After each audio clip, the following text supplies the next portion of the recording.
জনতার দরবারে বামেরা।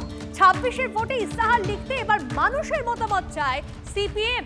শিক্ষা, স্বাস্থ্য, কর্মসংস্থান থেকে কৃষি সব ক্ষেত্রে মানুষের মত নিয়ে লেখা হবে ইস্তাহার। মতামত জানাতে ডিজিটাল লিংক দিয়েছে সিপিএম। শুধু মতামত দেওয়াই নয়, হওয়া যাবে ডিজিটাল ভলান্টিয়ার।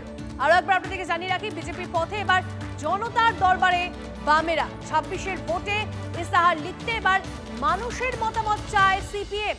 শিক্ষা, স্বাস্থ্য, কর্মসংস্থান থেকে কৃষি সব ক্ষেত্রে মানুষের মত নিয়েই লেখা হবে ইস্তাহার। মতামত জানাতে ডিজিটাল লিংক দিয়েছে সিপিএম। শুধু মতামত দেওয়াই নয়, হওয়া যাবে ডিজিটাল ভলান্টিয়ারও, সেরকমও বলা হচ্ছে এক্ষেত্রে।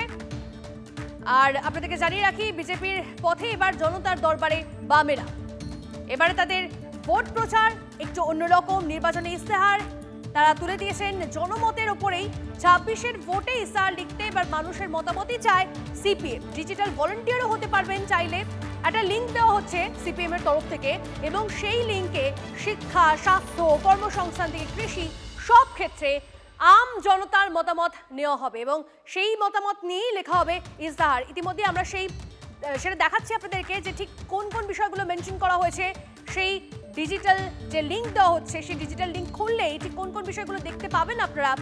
সেখানে শিক্ষা, স্বাস্থ্য, কর্মসংস্থান থেকে কৃষি সব ক্ষেত্রে মানুষের মতামত নিয়েই লেখা হবে ইস্তেহার। দেখুন, আরো একবার দেখুন, আপনার পরামর্শ বলে লেখা আছে মাইক্রো ফিন্যান্স, গ্রামীণ উন্নয়ন, কৃষি উন্নয়ন এবং নিচে লেখা আপনার পরামর্শ।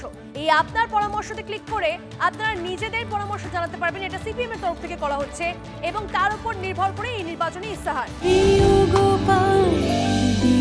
কলকাতায় আর জেলায় জেলায়